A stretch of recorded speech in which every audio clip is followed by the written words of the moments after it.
वो विधायक अशोक शर्मा की ओर से एक कॉन्फ्रेंस का आयोजन किया गया, जिसमें उन्होंने विधायक अमित विज पर आरोप लगाते हुए कहा कि जितनी भी कांग्रेस ने चुनावी सीटें जीती हैं वो सब की सब पैसे और नशे के बल पर जीती हैं। उन्होंने कहा कि ये सियासत का गलत रूप है जो उन्होंने अपनाया है। खास तौर पर मैंने इस इलेक्शन के अंदर महसूस की कि भारतीय जनता पार्टी के कुछ बड़े नेता तो सीधे तौर पर कांग्रेस को मदद देने के लिए गलियों में उतर आए थे, शहर की गलियों के अंदर, और वोटरों तक अपना पूरा संपर्क बनाए हुए थे।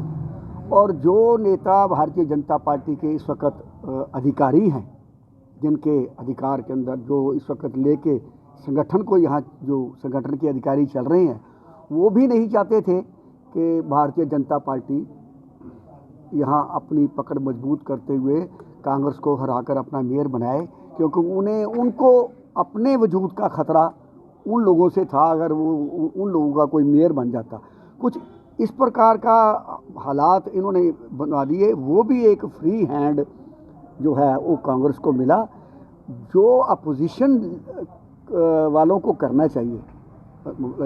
यानी अपोजिशन में भारतीय जनता पार्टी थी, हम तो नए नए थे, वो उन्होंने जानबूझकर वो नहीं की, और उसका भी एक सबसे बड़ा नुकसान हमें इस चुनाव के अंदर झेलना पड़ा।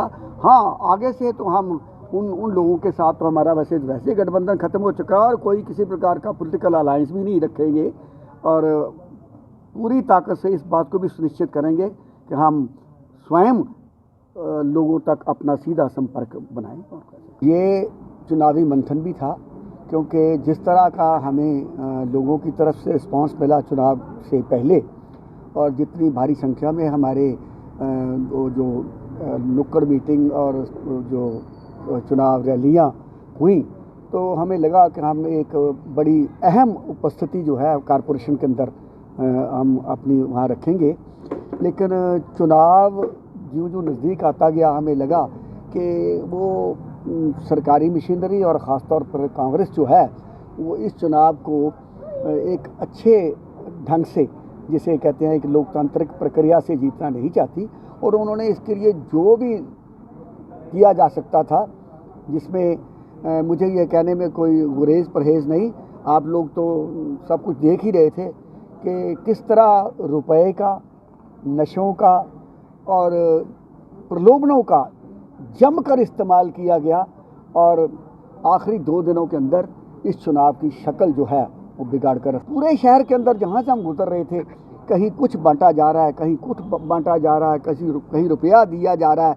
मतलब कहने का एक ऐसा लग रहा था कि वो जो लोग ठीक ढंग से चुनाव लड़ने के लिए आगे आए थे, वो आखिरी मंजिल तक पहुँचते चुनाव से एक दिन पहले उनको लग गया था कि ये चुनाव नहीं रहे, बल्कि एक जो सत्ता पार्टी है वो साम दाम दंड भेद सारा कुछ इस्तेमाल करके इस चुनावी प्रक्रिया को पलूट कर चुकी है। और जिसका नतीजा यही है कि आज मंथन हुआ और सब लोगों ने बताया कि 2 दिन पहले तक वो एक इस सिस्टम के अंदर एक बड़ा मुकाम लिए हुए थे, और जो लोग एक बड़ा मुकाम लिए हुए थे, वही लोग जो है इस चुनाव के अंदर हमारे जो हैं वो पीछे रह गए। ये जो हम इलेक्शनों की अगर बात करते हैं, स्टार्ट हम इस बात से करते हैं कि भी पठानकोट ਦੇ ਵਿੱਚ कांग्रेस पार्टी पिछले 60 साल तो चुनाव लड़ रही है। भारतीय जनता पार्टी भी पिछले 60 साल तो चुनाव लड़ रही है। उन्होंने इत्थे राज किया है, सत्ता भोगी है, वजीरियां भोगियां ने, मेयर बनाए ने, कैंडिडेट्स ने सारा ने वर्क किया है, अपना MC बने ने। और जे आप की गल करिए पिछले 8 साल तो भी वर्क कर रही है। श्रोमणी अकाली दल नूं भारतीय जनता पार्टी नालों अलग होकर सिर्फ 1 महीना मिलिया वर्क करन दा, जिहदे सानूं कैंडीडेट खड़े करके असीं पिछले 10 दिनों के सही मैंने चुनाव लड़िया। चुनाव की लड़ाई सिर्फ 10 दिनों की असीं, साडे सारा परिवार साडा कैंडीडेटां दा नवां सी, सारी फैमिली नवीं सी, यानी कि 1 महीने दे विच असीं इहो जी परफॉर्मेंस लिआंदी है। और जेकर सानूं समां वध मिल गया हुंदा 7-8 महीने साल, तो असी पठानकोट दे विच जिहड़ा असीं इस गल की पिछे गल भी करते थे कि असीं अपना मेयर असीं अकाली दल दा बनाऊंगे, और इस गल नूं श्योरिटी दे दिंदे आ कि मेयर श्रोमणी अकाली दल दा ही हुंदा, क्योंकि 1 महीने की एक्सरसाइज ने सानूं 1 सीट दित्ती है, जिताई है। श्रोमणी अकाली दल दा खाता खुलिया और साडीआं 2-3 थावां ते असीं 2nd नंबर ते हैं। और तीसरे नंबर ਤੇ ਸਾਡੇ ਜਿਹੜੇ 6-7 ਪੁਆਇੰਟ ਜਗ੍ਹਾ ਦੇ ਉੱਤੇ ਹੈ। ਲੇਕਿਨ ਜੇ ਬਿਲਕੁਲ ਨੀਟ ਐਂਡ ਫੇਅਰ ਇਲੈਕਸ਼ਨ ਹੁੰਦਾ ਤੇ ਸਾਨੂੰ ਇਸ ਗੱਲ ਦੀ ਗਾਰੰਟੀ ਸੀਗੀ ਸਾਡਾ ਜਿਹੜਾ ਜਿਹੜੀਆਂ ਸੀਟਾਂ ਸੀਗੀਆਂ ਉਹ 7 ਤੋਂ 8 ਸੀਟਾਂ ਸਾਡੀਆਂ ਕਨਫਰਮ ਸੀਗੀਆਂ। क्या कारण है? ਦੇਖੋ ਜੀ ਚੁਣਾਵ ਮੈਂ ਸਮਝਦਾ ਕਿ ਕਾਂਗਰਸ ਪਾਰਟੀ ਨੇ ਪੂਰੇ ਪੰਜਾਬ ਦੇ ਵਿੱਚ ਥੋੜ੍ਹਾ ਜਿਹਾ ਵੇਖ ਲਈਏ ਤੇ ਕੀ ਪੋਸੀਬਲ ਹੈ ਕਿ ਗੁਰਦਾਸਪੁਰ ਦੇ ਵਿੱਚ ਕਿ ਵੀ ਅਕਾਲੀ ਦਲ ਨੂੰ ਕੋਈ ਸੀਟ ਨਾ ਮਿਲਣੀ, ਜਿੱਥੇ ਕਿ ਅਕਾਲੀ ਦਲ ਦਾ ਇੰਨਾ ਵਧੀਆ ਗੜ੍ਹ ਹੋਣ ਦੇ ਬਾਵਜੂਦ ਕਿ ਇੱਕ ਤਰਫਾ ਮੈਚ ਹੋ ਗਿਆ, ਯਾਨੀ ਕਿ ਮੈਨੇਜਮੈਂਟ ਹੈ। ਮੈਂ ਤਾਂ ਇਹ ਕਹਾਂਗਾ ਵੀ ਇਹ ਇਲੈਕਸ਼ਨ ਜਿਹੜਾ ਵਾ ਬੰਦਿਆਂ ਦਾ ਘੱਟ ਤੇ ਮਸ਼ੀਨਾਂ ਦਾ ਜ਼ਿਆਦਾ ਸੀ, ਜਿਨ੍ਹਾਂ ਦੀ ਮਸ਼ੀਨਾਂ ਦੀ ਮੈਨੇਜਮੈਂਟ ਸੀ ਉਹ ਇਲੈਕਸ਼ਨ ਜਿੱਤ ਗਏ। 2022 ਚੁਣਾਵ ਆ ਰਹੇ ਹਨ। 2022 ਦਾ ਇਲੈਕਸ਼ਨ ਜਿਹੜਾ ਵਾ ਅਸੀਂ ਇਹਨੂੰ ਬੜਾ ਬੂਥ ਪੱਧਰ ਤੋਂ ਸਟਾਰਟ ਕਰਾਂਗੇ।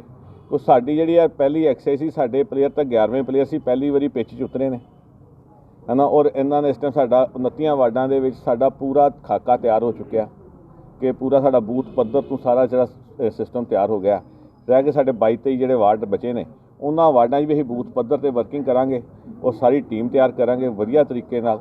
ਔਰ ਸਾਡੇ ਸਾਰੇ ਜਿੰਨੇ ਵੀ ਸਾਡੇ ਇਸ ਟਾਈਮ ਸਾਡੇ ਕੈਂਡੀਡੇਟ ਨੇ ਸਾਰਿਆਂ ਦੇ ਅੰਦਰ ਅੱਗ ਜਿਹੜੀ ਆ ਅੱਗੇ ਨਾਲੋਂ ਜ਼ਿਆਦਾ। ਅੱਜ ਤੁਸੀਂ ਸਾਰਿਆਂ ਨੇ ਵੇਖਿਆ ਵਾ ਜਿੰਨੇ ਵੀ ਸਾਡੇ ਕੈਂਡੀਡੇਟ ਆਏ ਸੀਗੇ ਉਹਨਾਂ ਦਾ ਜਜ਼ਬਾ, ਉਹ ਇਹ ਨਹੀਂ ਸਮਝਦੇ ਵੀ ਇਲੈਕਸ਼ਨ ਹਾਰ ਗਏ ਅਸੀਂ। ਉਹ ਕਹਿੰਦੇ ਇਲੈਕਸ਼ਨ ਤਾਂ ਭਾਜੀ ਹੁਣ ਸ਼ੁਰੂ ਹੋਇਆ, ਇਲੈਕਸ਼ਨ ਦਾ ਸਟਾਰਟ ਹੁਣ ਹੋਇਆ। ਅਸੀਂ ਤਾਂ ਸਿਰਫ ਰਿਹਰਸਲ ਤੇ ਹੀ ਇਲੈਕਸ਼ਨ ਹੁਣ ਸ਼ੁਰੂ ਹੋਇਆ, 22 'ਚ ਦੱਸਾਂਗੇ ਅਸੀਂ ਇਲੈਕਸ਼ਨ ਕੀ ਹੁੰਦਾ।